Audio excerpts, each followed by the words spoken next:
On va pouvoir y aller? Eh ben, let's go! Eh bien, bonjour à toutes et à tous. Aujourd'hui, je vais vous présenter Nix, mais je vais vous présenter Nix d'une manière un peu différente de ce qu'on peut le montrer dans les Nix Pills, si vous avez déjà été voir cette documentation. J'ai une fâcheuse tendance à creuser un petit peu trop les sujets. Et du coup, aujourd'hui, je vais essayer de vous vulgariser tout ce que j'ai pu avoir comme recherche sur le fonctionnement de Nix et son fonctionnement interne, qui souvent est passé un petit peu à l'as quand les personnes présentent Nix. Cette conf, elle a eu plusieurs formes, et sa dernière forme, c'est une partie théorique qui est ici, où je vais vous expliquer les différentes choses, mais avec des dessins. Du coup, ça se veut compréhensible pour la majorité des personnes. Et en plus, il y a un lab qui est fait par 2 autres personnes, qui va être plus la partie pratique. Et du coup, ce qu'on va vous montrer en pratique, vous allez pouvoir le raccrocher avec la partie théorique que je vais vous montrer maintenant. Du coup, je m'appelle Yannick Verne, mais sur les réseaux et un petit peu partout, je suis représenté par cette personne blonde qui me ressemble absolument. Mon handle Twitter, c'est Akanoa, et je tiens un blog technique qui s'appelle La Forge.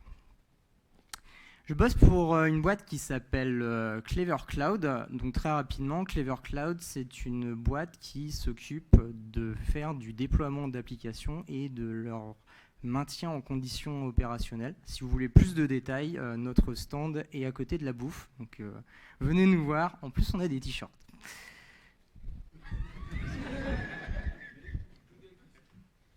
Ah, mais j'ai le même problème que l'autre fois? Ok, super. Du coup, la question qu'on va se poser tout au long de ces 45 minutes, c'est comment est-ce que Nix fonctionne? Et on va se poser une deuxième question, c'est comment est-ce qu'on peut créer un build qui est reproductible? C'est quelque chose qui est extrêmement important, c'est de savoir qu'est-ce qui tourne réellement sur un serveur. Parce que si vous téléchargez une archive, que vous désarchivez et que vous lancez ce qui est dans l'archive, vous pouvez avoir du MD5, vous pouvez avoir plein de choses, mais vous n'êtes pas forcément certain de ce que vous êtes en train de faire tourner. Et Nix, c'est une solution qui se veut de résoudre cette problématique. Donc pour ça, on va vraiment retourner vraiment aux sources, et on va faire comme ça. Là. Hop. Il y a un problème il y a du lag avec le Wi-Fi. Du coup, les sources, c'est comment est-ce que justement on compile des sources, donc du code source, vers un binaire. On utilise un compilateur. Donc un compilateur, c'est un programme qui s'occupe de lire des fichiers sources et de les transformer en des 0 et des 1 qui est compréhensible par un ordinateur. Le truc, en fait, c'est que ces sources vont avoir différentes formes, et pour représenter l'état en fait de ces sources, on va utiliser un système qui s'appelle un hash, qui va en fait transformer du code source en une chaîne de caractères qui est unique au contenu des sources que l'on est en train de hasher. Donc ça veut dire que si le code modifie, quand on hash le code modifié, on a un hash qui va être différent. Et c'est ça que représentent mes petites étiquettes orange qu'on va voir un petit peu partout. Lorsque on parle de packaging, en gros, c'est on vient mettre le binaire et potentiellement la configuration qui fait tourner ce binaire dans une boîte qu'on appelle un paquet.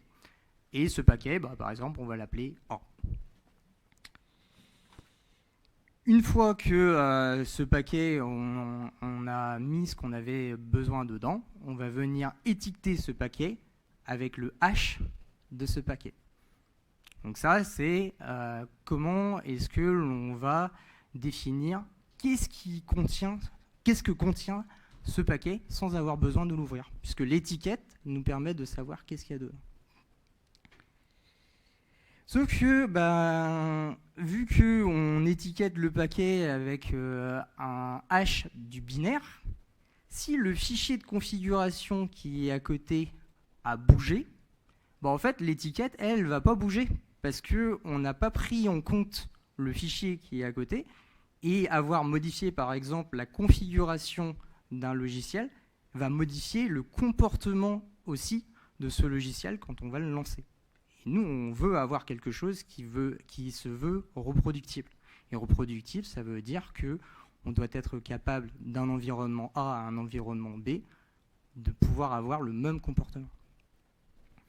Donc on appelle dans le jargon de Nix ce genre de comportement de l'impureté. Et donc ça veut dire que si un fichier de configuration bouge et que son hash ne bouge pas, le build est impur. Pour pallier à ce problème, ce que l'on va faire, c'est que l'on ne va pas hasher seulement le fichier source, mais on va hasher également la configuration qui va avec. Et du coup, le hash qu'on va créer, c'est un hash du couple entre les sources et le fichier de configuration. Et donc, si l'un des deux bouge, ou les deux, ça va venir également modifier la valeur du hash qui va être associé à ce couple. Et donc, si on met ces deux fichiers dans un paquet, en fait, on va venir créer autant de paquets étiquetés différemment qu'il y a de variations entre le binaire et les fichiers de configuration. Mais cet étiquetage, il est presque correct. Pourquoi presque ? Parce qu'on a nos sources qui sont hachées. On a notre fichier de configuration qui est haché. Mais pour créer notre fichier binaire, on a utilisé un compilateur. Ce compilateur, il peut avoir des versions. Ces versions peuvent avoir des comportements qui peuvent être différents d'une version à l'autre. Et donc ça veut dire que pour un même fichier source, si vous utilisez un compilateur différent ou un compilateur qui a des paramètres de compilation qui sont différents, vous allez avoir un résultat de binaire qui va être différent. Or, un binaire différent va avoir potentiellement un comportement différent. Et du coup, on se retrouve encore avec quelque chose qui est impur, parce que avoir les sources et le fichier de configuration de haché ne suffit pas. Et donc, on va aller encore plus loin dans les choses, c'est qu'on va venir également hacher le compilateur et ses paramètres de compilation. Et donc, si le compilateur bouge, donc ces paramètres de compilation bougent, ah oui, d'accord. Je ne sais pas ce qui s'est passé. Si ces paramètres de compilation bougent, je crois que j'ai bougé la table et du coup j'ai bougé mon téléphone. En fait, l'étiquette associée au groupe compilation plus fichier de configuration va également bouger. Et là, on a quelque chose qui est réellement reproductible. Parce qu'on est avec l'ensemble de l'univers qui permet d'arriver au paquet, d'être capable de dire, ce truc-là, il a bougé. On avait un tel paramètre de compilation, on utilise un autre paramètre de compilation, du coup on a un comportement différent sur potentiellement l'exécution du programme. Et du coup, pour représenter tout ce système de recettes de cuisine, en X, on a ce qu'on appelle des dérivations. Donc les dérivations, c'est un fichier où on va aller dire tout ce qu'on a besoin, en fixant tous les paramètres que l'on a besoin.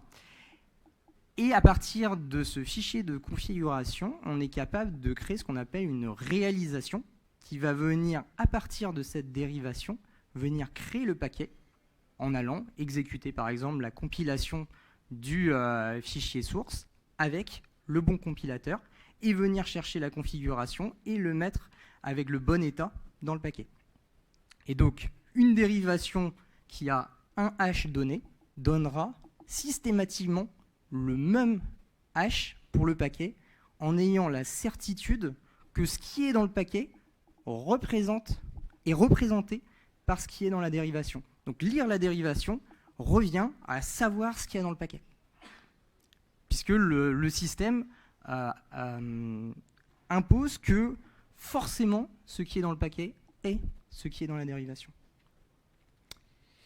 Et donc si on dépacte un paquet qui a une certaine version, on est certain à 100% d'avoir, par exemple, le bon compilateur à la bonne version et avec les bons fichiers de configuration qui vont avec.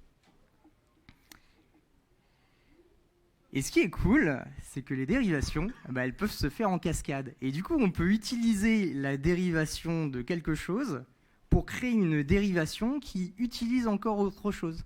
Et donc, par exemple, là, la dérivation, ça va être la dérivation du compilateur lui-même. Et donc, on est capable de créer quelque chose qui vient compiler le compilateur pour pouvoir après compiler les sources pour pouvoir créer le paquet que l'on a besoin. Et donc, réaliser après ce paquet en ayant la certitude que le hash de la dérivation crée le bon paquet. Et on peut le faire avec ce que l'on veut. Par exemple, là, il n'y a plus de code source, donc il n'y a plus de code à compiler, il y a uniquement du code à interpréter. Mais on peut considérer que A et C, ça va être les interpréteurs de mon code Python.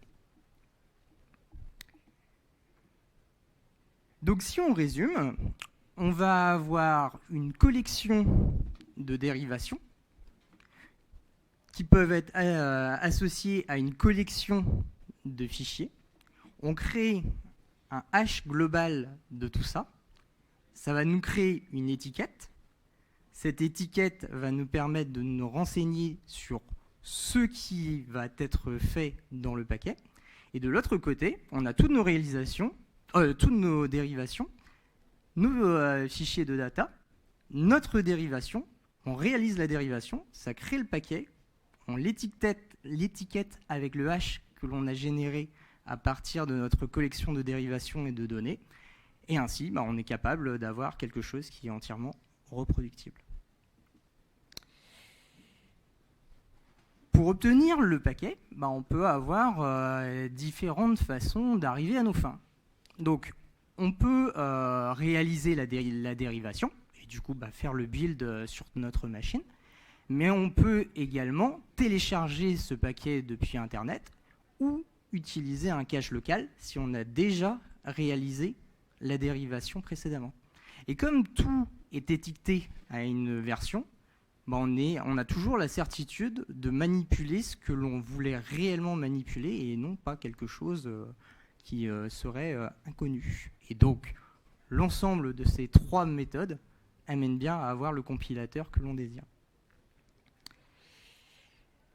Nix, quand vous l'installez, va vous fournir une sandbox de build qui va vous permettre de créer une enclave où vous allez pouvoir gérer tout ce que vous avez besoin et éviter qu'il y ait des choses de votre système qui viennent interférer avec la réalisation de la dérivation. Et du coup, ça évite d'avoir de l'impureté qui rentre dans ce que vous êtes en train de faire. Et cette sandbox, elle fournit un interpréteur SH qui permet de lancer des commandes. On va revenir pourquoi juste après. Nix, lorsqu'on l'installe, fournit également ce qu'on appelle un Nix package. Donc un Nix package, c'est une collection de dérivations qui sont prêtes à l'emploi. Donc on va avoir des dérivations pour tout et n'importe quoi. Si par exemple vous avez envie d'installer une version de bash que Nixpackage connaît, vous allez installer la dérivation à partir de Nixpackage et vous allez venir builder ce bash. Pour pourquoi est-ce que l'on doit fixer le shell? En fait, c'est parce que c'est pas reproductible. Quand vous installez Nix, vous allez installer Nix à une certaine version. Si vous l'avez installé en 2022 ou vous l'avez installé en 2023, il y a peut-être des choses qui ont bougé. Et du coup, votre shell qui vous a été fourni par Nix, c'est peut-être pas le bon. Et du coup, on va avoir besoin de savoir quel shell on est en train de manipuler. Et pour ça, ce qu'on va venir faire, c'est qu'on va venir tirer, par exemple, bash depuis le Nix package. Ainsi, on est certain de ce qu'on est en train de manipuler.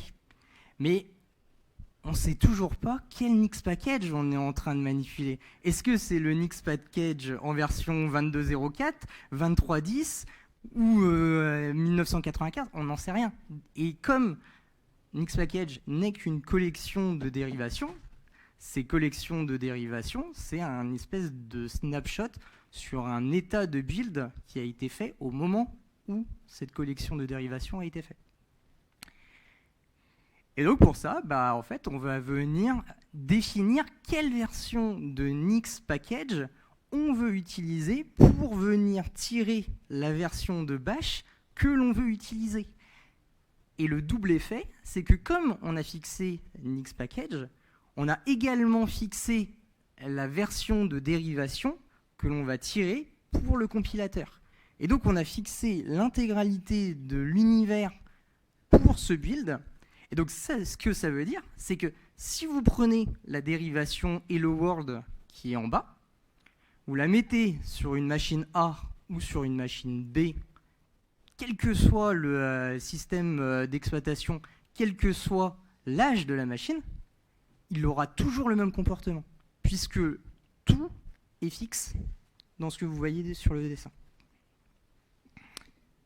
Et du coup, lorsque vous réalisez le paquet, vous avez un Hello World qui est stable.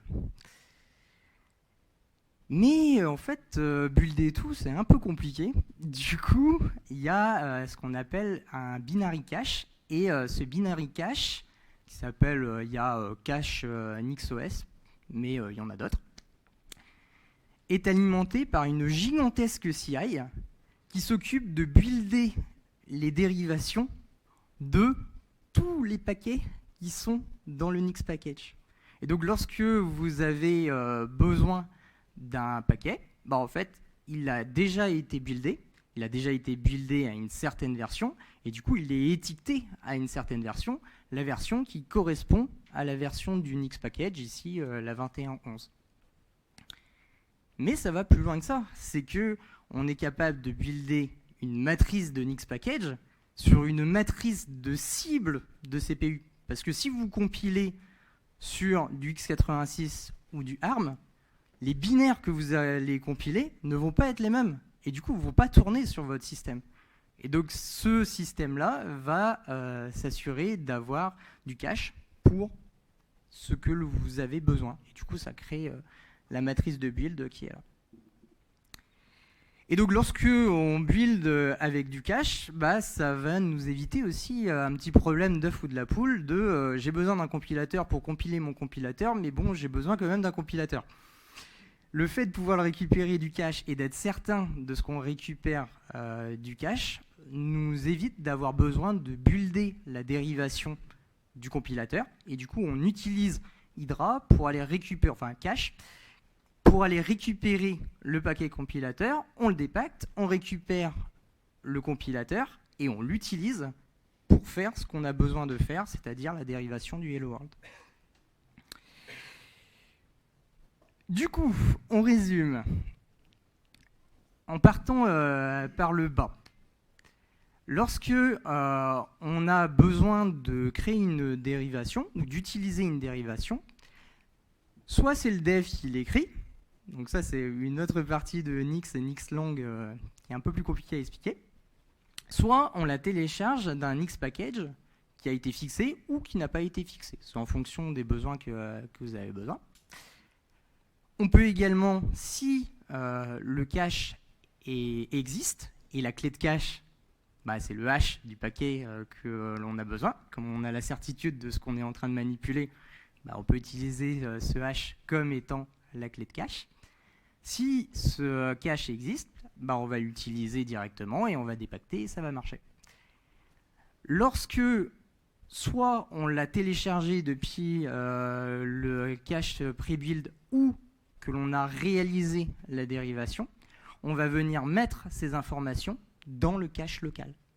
Et du coup, bah, quand vous allez avoir besoin de ce hash, le système va dire « Ah mais moi je le connais, il est dans mon cache, j'ai pas besoin de faire quoi que ce soit. » Et du coup, ça va vite. Parlons un peu plus de ce cache local. Ce cache local, dans la philosophie Nix, la typologie Nix, s'appelle un store. Donc un store, c'est juste une collection de paquets avec les différents hashes. Et du coup, bah, vous pouvez avoir 2 fois le même paquet, mais pas avec le même hash. Et là, ça devient intéressant. Parce qu'on peut avoir plusieurs fois un logiciel, mais dans des versions différentes ou dans des configurations différentes. Et ça, vous verrez dans le truc de travaux pratiques. Qu'est-ce qu'il y a dans un paquet ? Ben, un paquet, c'est basé sur la philosophie Linux, qui est que tout est fichier. Et du coup, bah, votre paquet, ça va être une arborescence. Et donc, par exemple, ici, l'arborescence nous définit un dossier bin, et dans ce dossier bin, on va avoir le compilateur à une certaine version. Votre store, lui, ça va être une arborescence de paquets. Et comme les paquets sont déjà une arborescence de dossiers, bah, on va se retrouver avec une arborescence de dossiers qui vont avoir comme nom les hashes des paquets que vous avez soit réalisés, soit téléchargés depuis le cache. Et donc, par exemple, ici, je vais avoir mon paquet A à une certaine version qui va avoir un compilateur en version 1.2 et un paquet A qui va avoir une version en 1.3 pour son compilateur. Mais je peux aussi avoir un paquet C avec un binaire qui est bin avec un fichier de configuration dans un dossier etc. Comment est-ce qu'on utilise le store ? Alors le store, en fait, il ne s'utilise pas directement, il s'utilise au travers de ce qu'on appelle des environnements. Les environnements, en fait, c'est une abstraction qui va venir créer les liens aux endroits où il y a besoin de les créer. Donc on utilise ce qu'on appelle un symlink. Donc un symlink, en gros, c'est un panneau de direction qui dit ce fichier, il n'est pas là, en fait, il est là-bas. Si tu veux aller le lire, il va falloir que tu te déplaces. L'environnement a également ce qu'on appelle un manifeste. Le manifeste est lui-même une dérivation de l'ensemble des dérivations de votre environnement. Et donc si vous avez dit j'ai un paquet A à une telle version, un paquet C à une telle version, la dérivation va contenir toutes ces informations-là. Et du coup, bah, lorsque vous détruisez votre environnement et que vous le reconstruisez, en fait, vous ne faites juste que réaliser la dérivation de votre environnement au travers du manifeste. Et donc ce symlink, en fait, il va être utilisé pour venir pointer dans l'arborescence du paquet le vrai compilateur. Et donc lorsque vous allez utiliser votre environnement et que vous faites bin compilateur, en fait, il va venir chercher le dossier store cf machin bidule en réalité. Et donc ça commence à devenir quelque chose qui ressemble à ça, où on va avoir différents environnements. La petite pastille verte que j'ai mis sur les dossiers, c'est pour environnement. Et donc chacun des environnements va pouvoir aller pointer vers les binaires réels dans le store. Et donc ça va créer en fait 2 environnements différents. On va avoir l'environnement qui est en haut, qui va posséder uniquement le compilateur en version 1.3, et l'environnement qui est au milieu, là, qui va avoir à la fois le compilateur en 1.2 et le binaire Hello World. Une autre notion, c'est ce qu'on appelle les profils. En gros, ça va être c'est pas forcément des utilisateurs, parce que les utilisateurs peuvent utiliser les profils d'une autre personne, mais on va dire c'est un espèce de point d'ancrage pour que les utilisateurs puissent venir faire les jonctions vers les environnements. Et pour ça, on a une autre notion qui s'appelle les générations. Et ça, c'est très, très, très intéressant. Les profils ne sont pas eux-mêmes réellement des dossiers, mais sont aussi des symlinks qui pointent vers autre chose. Et donc, on peut avoir un profil default qui va avoir un versionnage de ces états. Et donc, ça nous crée quelque chose qui ressemble à ça, où on va avoir, par exemple, une génération défaut 10 qui va venir pointer vers l'environnement où je vous disais qu'il n'y avait que le compilateur en version 1.2.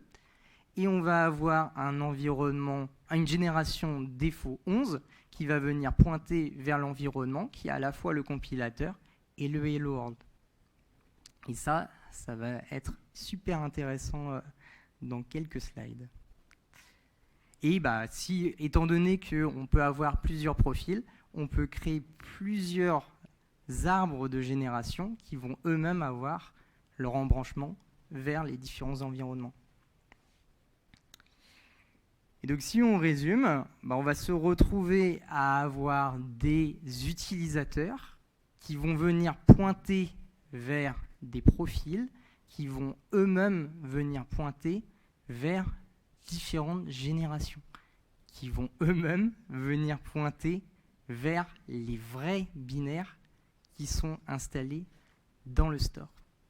Et comme vous pouvez le voir, par exemple, Bob et Will partagent le même profil défaut qui pointe vers défaut 11. Mais imaginons qu'on ait Will qui dit non, moi je m'en fous de ce défaut 11, je veux défaut 10. Il pourrait très bien se créer un profil Will qui viendrait pointer vers autre chose. C'est pas un problème.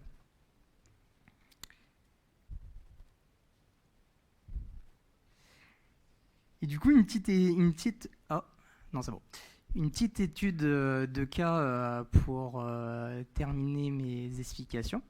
On a Alice qui installe Nix sur son système. Par défaut, son profil ne possède pas de binaire dans son PAF. Et du coup, on se retrouve à avoir un PAF qui est complètement vide. Cet environnement est lié à une génération Alice 1 qui est associée à un profil Alice qui est associé au homme Alice. Et du coup, lorsque elle vient taper son PAF, elle vient taper l'environnement qui est tout au bout. Ça, c'est la génération numéro 1. Alice tente de compiler quelque chose avec un compilateur et s'aperçoit que le compilateur, il n'est pas installé sur sa machine. Du coup, qu'est-ce qu'elle va faire ? Elle va vouloir installer le paquet. Elle demande bien gentiment à Nix, installe-moi le paquet A dans le profil Alice. Du coup, ce qui va se passer, c'est que le système Nix va venir créer une nouvelle génération Alice 2. Ce Alice 2 va venir créer un environnement et cet environnement va venir pointer vers le compilateur qui a été installé avec le paquet A. Et maintenant, dans le PAF de Alice, magiquement, le compilateur il est apparu. C'est beau, non ? Maintenant, elle a besoin d'un paquet C. Même système. On va venir créer une génération 3 pour le profil Alice, qui va venir pointer vers un autre environnement. Cet autre environnement va venir pointer à la fois sur le compilateur qui a été installé précédemment et sur le binaire hello qui a été récupéré depuis le paquet C. Et du coup, quand on somme tout, on revient dans le home de Alice, le PAF, il contient maintenant le compilateur et hello. Et plus rigolo, il y a la possibilité de rollback. Parce que vu que tout n'est que lien symbolique dans tous les sens, rien n'empêche de dire non mais la génération 3 elle me plaît pas en fait. Je veux revenir en génération 2. Et du coup, il suffit juste de pouc, la version qui est pointée, la génération qui est pointée. Et du coup, bah, maintenant, vu qu'on pointe sur l'environnement qui ne pointe uniquement que sur le compilateur et plus sur Hello World, on a notre environnement qui possède ce qu'il y a besoin. Voilà.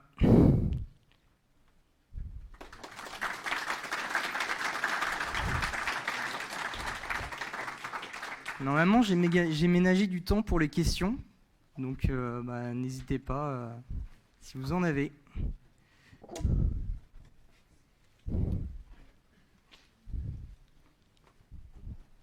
Merci pour cette présentation. C'est bon, hein?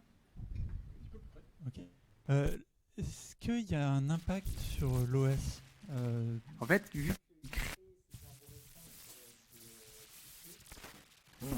normalement, tout est enclavé comme il faut. Il crée uniquement un utilisateur spécifique.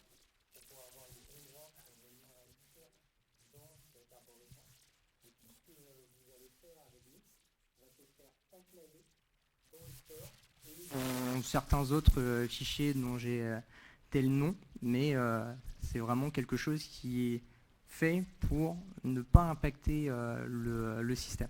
Moi, par exemple, là, c'est un Ubuntu avec Nix qui tourne dedans. Et ça lui pose absolument aucun problème. Parce que vu que je fais juste que rajouter au cul de mon PAF pour dire, bah là, moi, je veux que tu tapes le profil Noah dans l'arborescence, bah lui, il va juste venir rajouter l'env que j'ai pour la génération courante, et du coup, je peux utiliser les binaires que j'ai envie.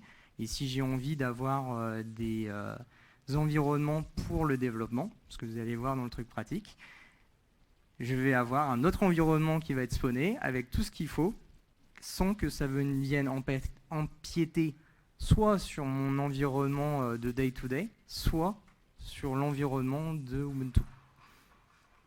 Okay. Si je peux me permettre, ma question c'était plutôt quand les logiciels qu'on déploie ont des dépendances sur l'OS, parce que l'OS il apporte sa couche d'abstraction. Mais on peut aller jusqu'à la libc. Hein. Quand on compile des trucs, on peut vraiment descendre très bas. Ok. Parce que le but, comme toujours, c'est d'avoir quelque chose de reproductible. Et du coup, bah, tu descends jusqu'à ce que tu dois descendre, quoi.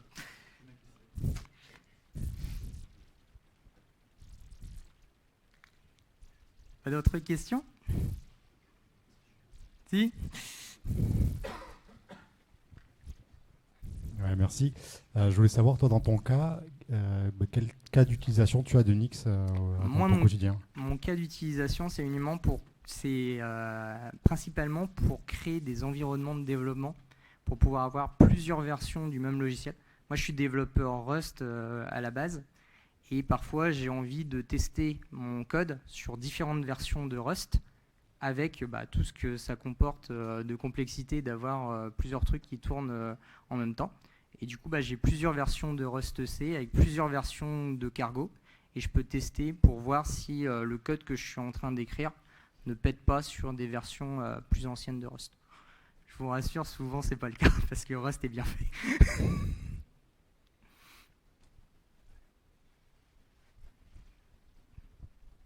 Merci pour cette présentation. Et du coup, est-ce que tes différents environnements en tant que développeur, est-ce que tu peux les partager avec d'autres membres de l'équipe facilement? Est-ce que c'est prévu?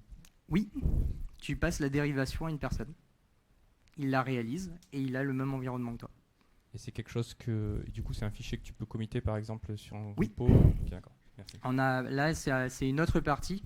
Je voulais pas. Si j'avais eu 1 heure et demie, on pourrait pu faire beaucoup plus, mais je voulais vraiment aménager un temps pour les questions. Il y a toute une partie qui s'appelle Flake dans Nix, qui permet en fait de créer des channels. Et les channels, en fait, ça va être des mini repos, des mini Nix packages qui vont pouvoir être partagés au sein de RepoGit. Et du coup, on dit juste, je veux utiliser tel channel, et il va venir récupérer les environnements automatiquement.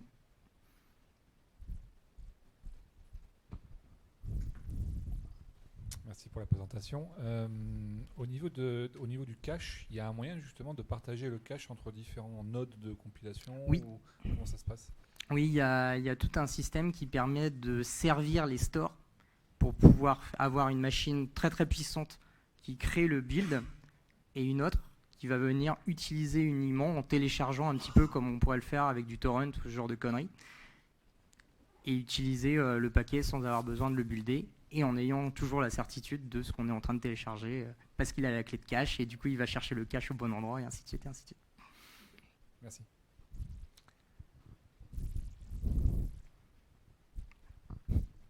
Merci pour le talk. Et par rapport à un usage pour de la mise en production, tu recommanderais ou pas? Alors j'ai pas fait de production encore avec Nix, je suis encore très débutant.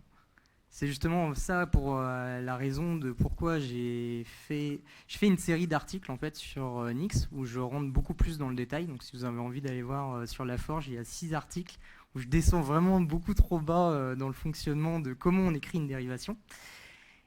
J'ai fait ce talk et ces articles justement pour comprendre les choses. Parce que réussir à les expliquer à des personnes qui sont extérieures, surtout dans des temps aussi réduits, c'est vachement formateur sur comment est-ce que le système marche réellement.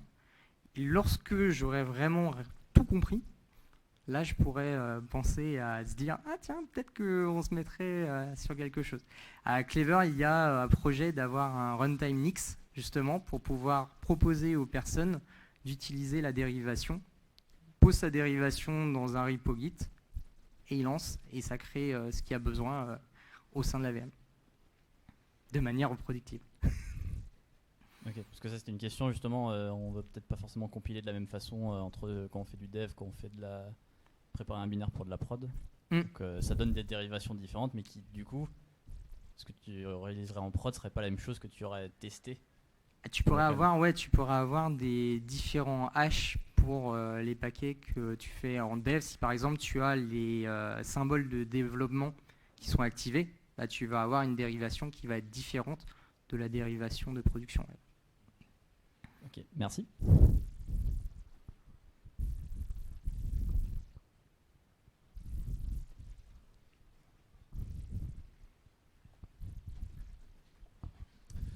Bonjour, j'ai une question, j'ai du mal à voir l'intérêt par rapport à du Docker. C'est quoi les principales différences que tu pourrais noter? C'est surtout, c'est pas vraiment un intérêt, c'est plus une manière différente d'appréhender les choses. Lorsque tu fais du Docker, tu fais principalement de l'héritage, parce que tu as la layer 1 qui dérive de la layer 2 et ainsi de suite.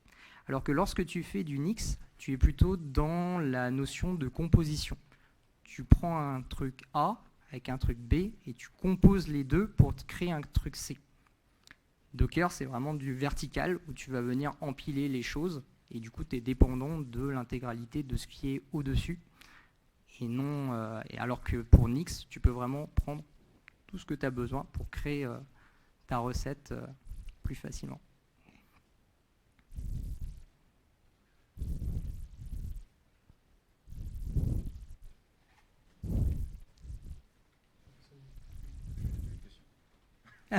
Mais t'as droit à une question, c'est.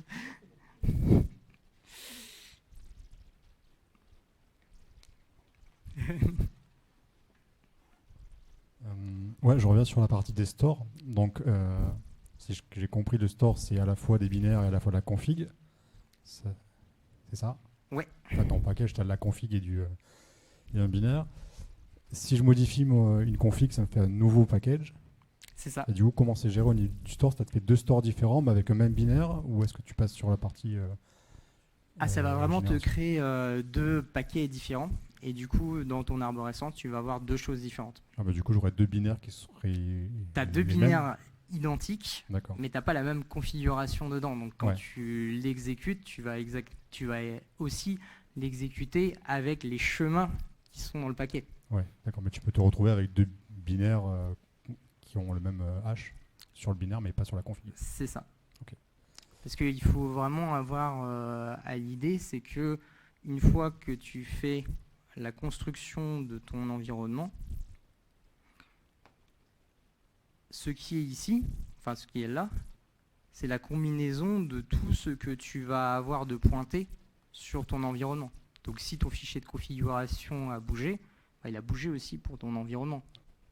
C'est pour ça qu'il y a la notion globale de hash de tout ce qu'on est en train de manipuler.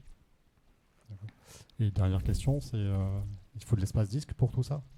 Il faut un peu d'espace disque, mais il n'en faut pas non plus beaucoup, parce qu'il y a des mécanismes qui permettent de vérifier quels paquets sont utilisés par qui, et si aucune génération n'utilise un environnement, on peut dégager l'environnement, et de la même manière, si aucun environnement n'utilise des paquets, on peut nettoyer aussi les différents paquets. Merci. Et je crois qu'il y a une question au fond. Non ?